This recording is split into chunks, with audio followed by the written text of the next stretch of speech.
The peoples of Kenya migrated from their original homelands and settled in various parts of Kenya by the 19th century.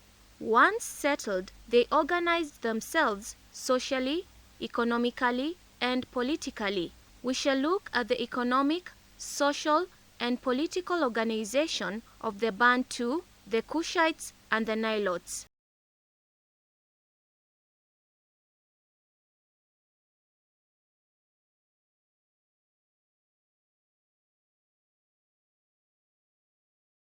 The term Bantu refers to a group of people who speak related languages. They make up the largest language group in Africa.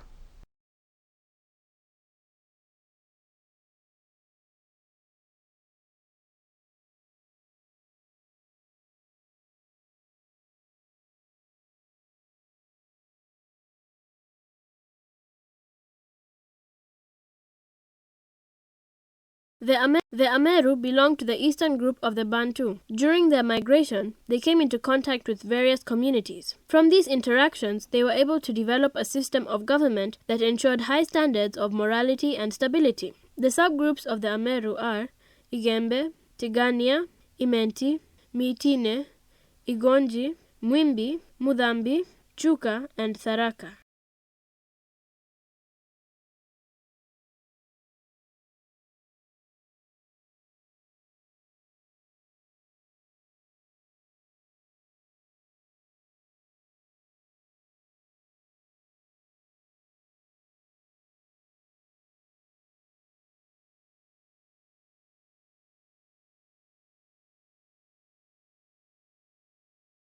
By the end of this lesson, you should be able to describe the political, social, and economic organization of the Ameru in the 19th century.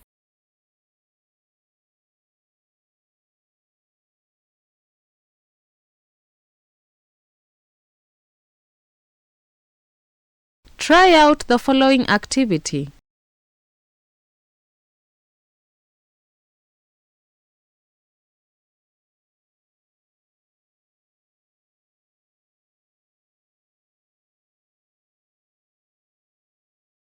Attempt the following exercise.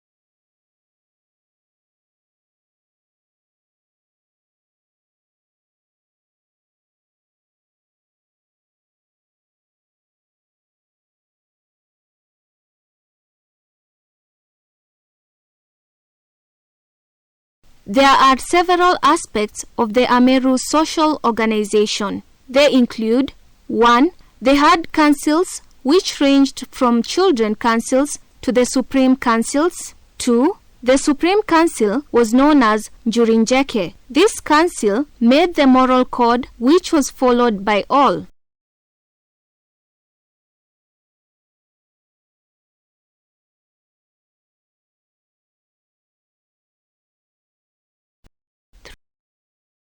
And 11, there was division of labor among the Ameru. For example, women built houses while men defended the community. The movie provided shows a woman smoothing the wall of her house.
The political organization of the Ameru was guided by the clan. The clan was the basis of the Ameru political system. The councils were responsible for the day-to-day running of the community.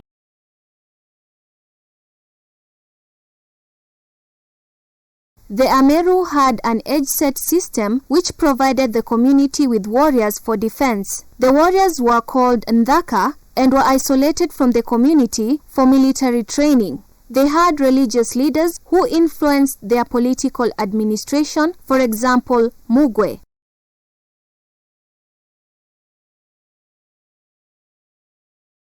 The Ameru engaged in various economic activities. This included 1. They cultivated crops like millet, black beans, and miraa. 2. They kept various animals like cattle, sheep, and goats.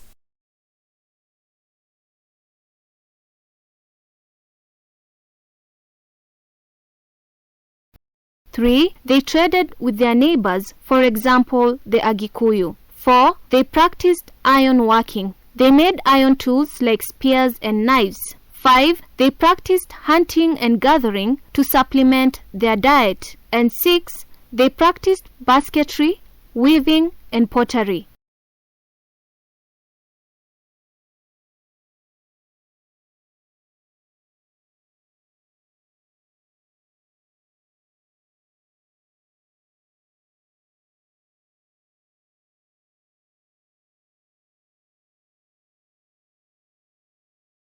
The Abagusi belong to the Western Bantu speakers.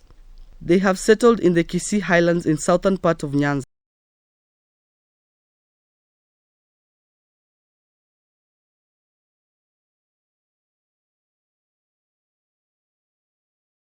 By the end of this lesson, you should be able to describe the social, political, and economic organization of the Abagusi in the pre-colonial period. Answer the following question.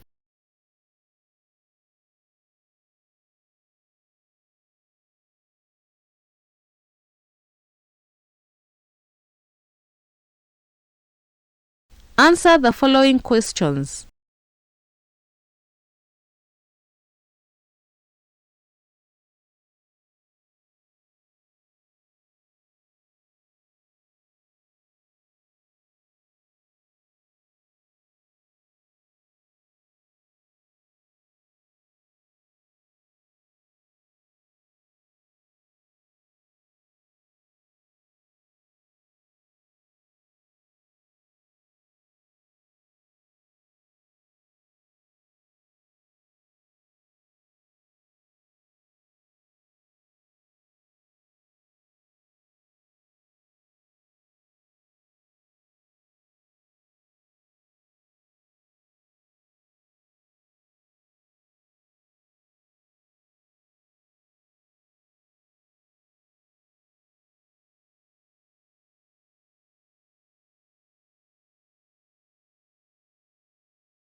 One, the clan was the basis of their social organization. Members of the clan shared a common ancestor. 2. They circumcised both boys and girls. 3. During initiation, the initiates were taught community values, customs, taboos, and secrets. 4. The Abagusi believed in the existence of a powerful god called Ngoro, who was the overall creator. 5. They believed in the ancestral spirits who mediated between God and man. 6. They offered sacrifices to appease the spirits. 7. They had diviners, seers, and priests. And 8. Priests offered prayers, whereas diviners interpreted God's message to the people.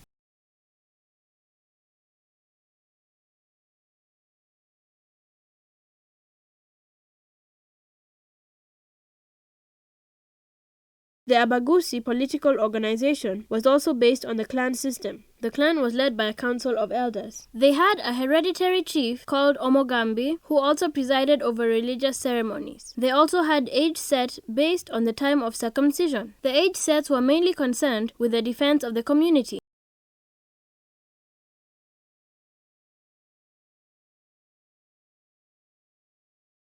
The Abagusi engaged in various economic activities. They grew crops, they kept animals, they were also traders.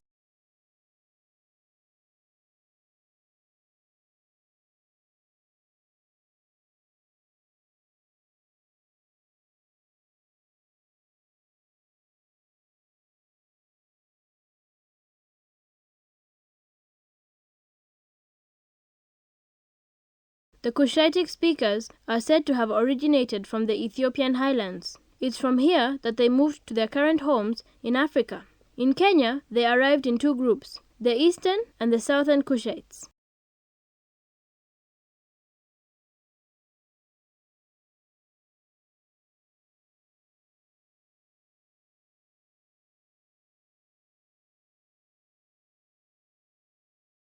The Somali are the largest group of Eastern Cushitic speakers in Kenya. They are believed to have originated from the northern part of present-day Somalia, along the Gulf of Eden.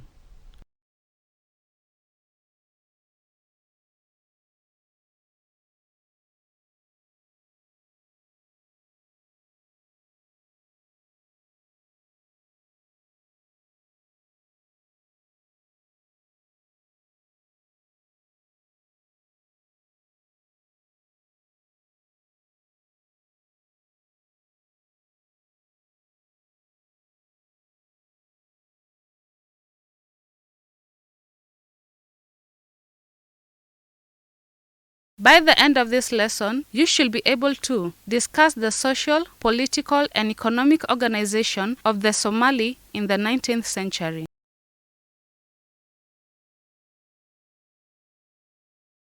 Try out the following activity.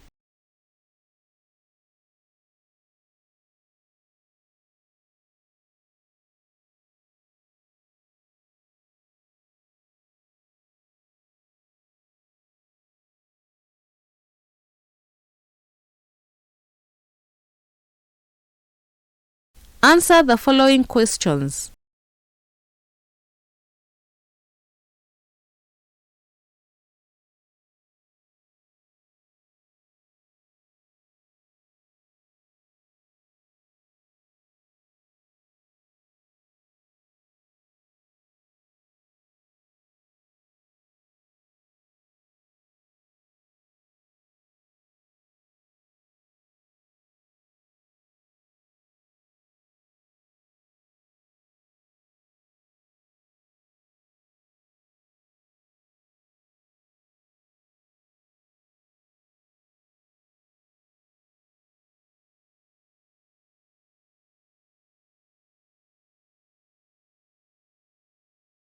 The Somali social organization was as follows. Their social setup was based on the clan, which consisted of related families. They circumcised boys who became members of an age set. They believed in the existence of a god called Wak, whom they believed was creator and controller of all aspects of their lives. They also had people who mediated between them and God in the religious centers. In the 16th century, they interacted with Muslims and adopted Islamic culture and religion. There was division of labor according to gender. For example, men took care of animals while women carried out domestic chores and constructed houses. The institution of marriage was highly valued and was polygamous in nature. Marriage within the same clan was not allowed.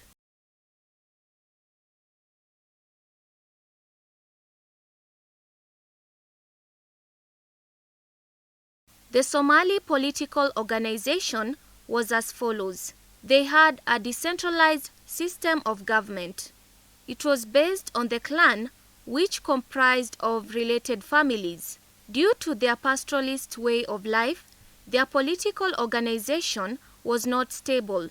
The clan was headed by a council of elders which had the following duties: maintaining law and order and settling land disputes. The Somali had the age-set system which formed the basis of their military organization. The age-sets had responsibility of defending the community.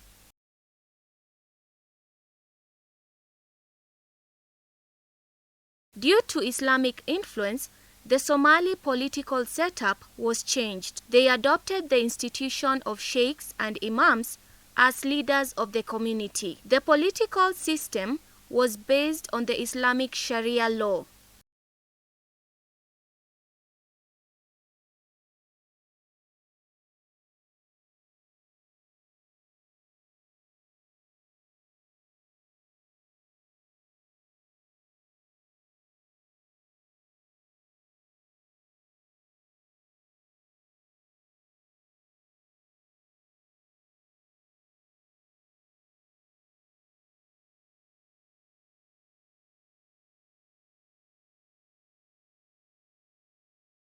The Somali had several economic activities. 1. They were nomadic pastoralists.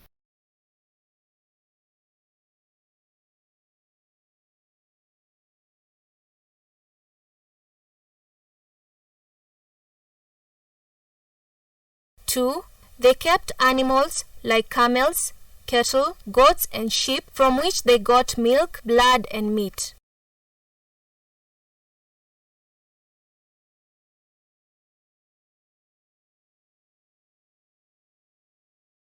3. They traded with their neighbors. They exchanged their goods with the Pokomo and the Mijikenda. 4. A section of the Somali practiced ironworking and craft industries, for example, pottery and weaving.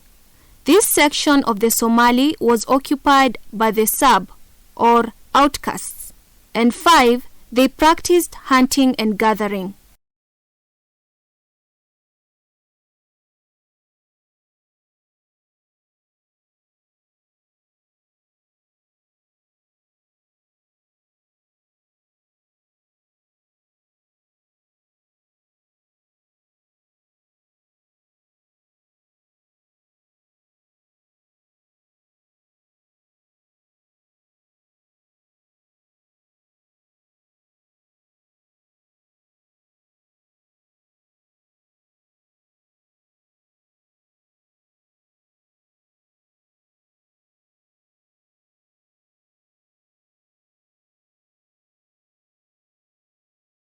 The Nilotic speakers are the second largest group after the Bantu.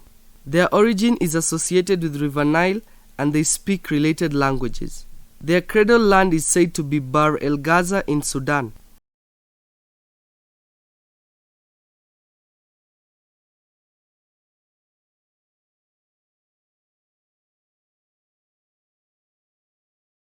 The Maasai belong to the plain Nilotic speakers. They expanded as far as northern Tanzania by the end of second half of the 18th century.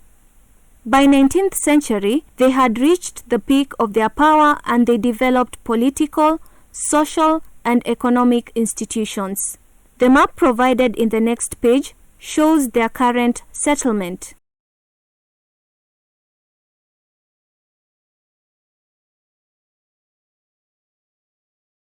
By the end of this lesson, you should be able to discuss the social, political, and economic organization of the Maasai in the 19th century.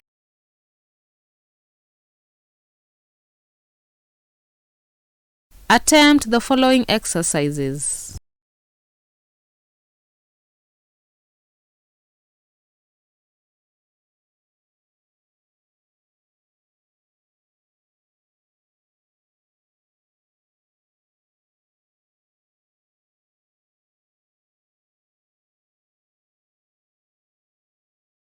Answer the following questions.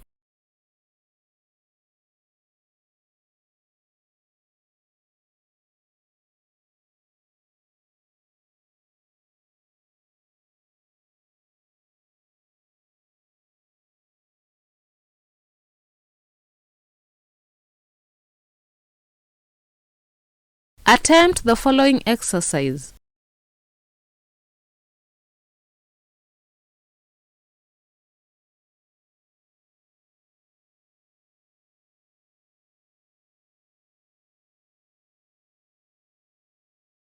By the end of this lesson, you should be able to discuss the social, political, and economic organization of the Maasai in the 19th century. Attempt the following exercises.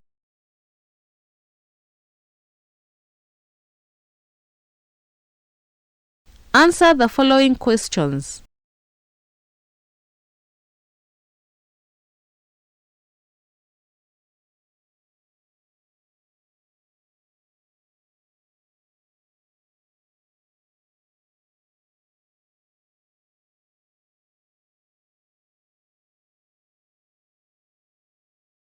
Attempt the following exercise.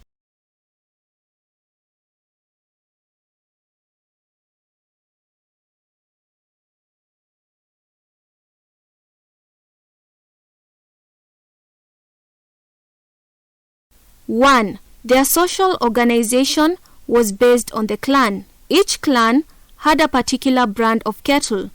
There were 5 clans which were spread throughout Maasai land. 2, they circumcised both boys and girls at puberty.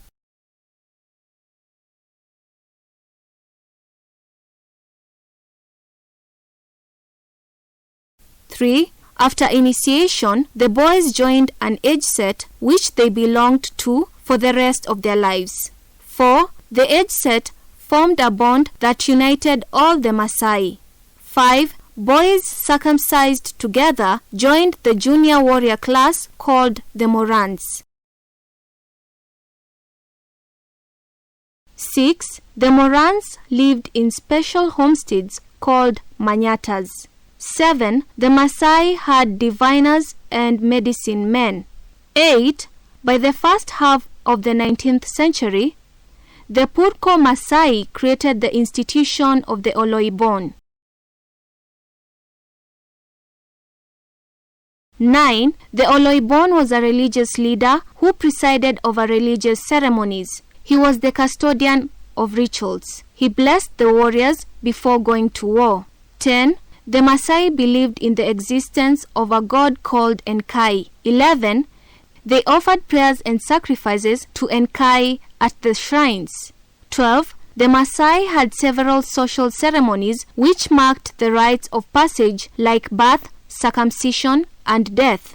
13, the most important of these ceremonies was the Unoto ceremony that marked the graduation of the Morans into junior elders.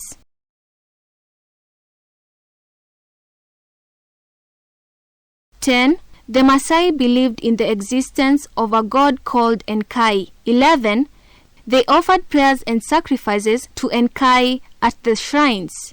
12, the Maasai had several social ceremonies which marked the rites of passage like birth, circumcision, and death.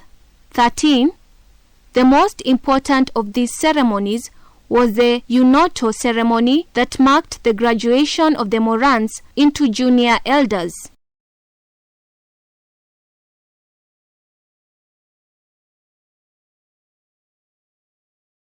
The largest political unit among the Maasai was the tribal section. It was a geographical distinct entity which operated as a nation. Their governing system was based on the age set. For example, affairs involving inter-clan cooperation were dealt with within meetings comprising age-set spokesmen. After circumcision, the Morans joined the rank of junior warriors whose functions included 1. Defending the community against external attacks, and 2. Conducting raids for cattle. The warriors were led by a military leader called Olaiguani. The Maasai had junior elders who formed the political authority. The junior elders had the following functions. 1. They evaluated the day-to-day issues affecting the community. 2. They were the heads of their households. And 3. They maintained law and order.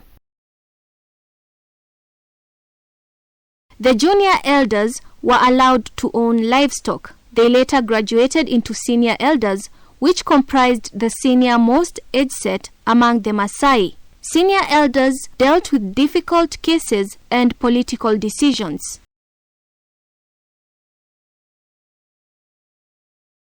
In the 19th century, the Maasai adopted the institution of the Oloibon, a religious leader who assumed political powers. The Oloibon became a unifying force, for example, during time of crises like war.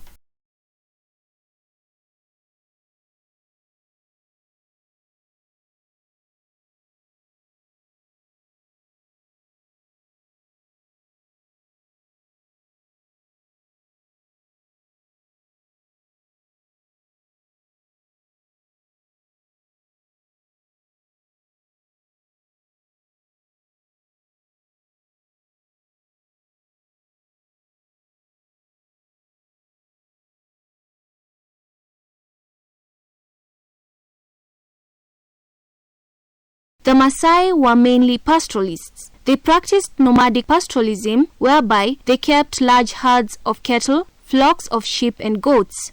Cattle provided milk and meat, and were a measure of one's wealth. The Maasai raided their neighbors for cattle. For example, they raided the Luo, the Nandi, Agikuyu, and Abagusi.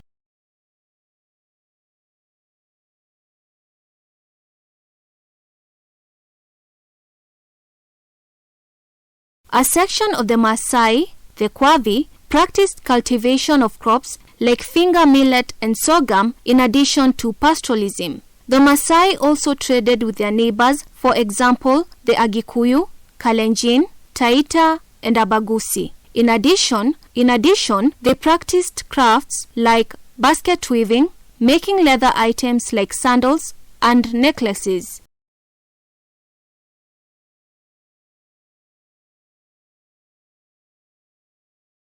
The Maasai practiced hunting and gathering to supplement their diet.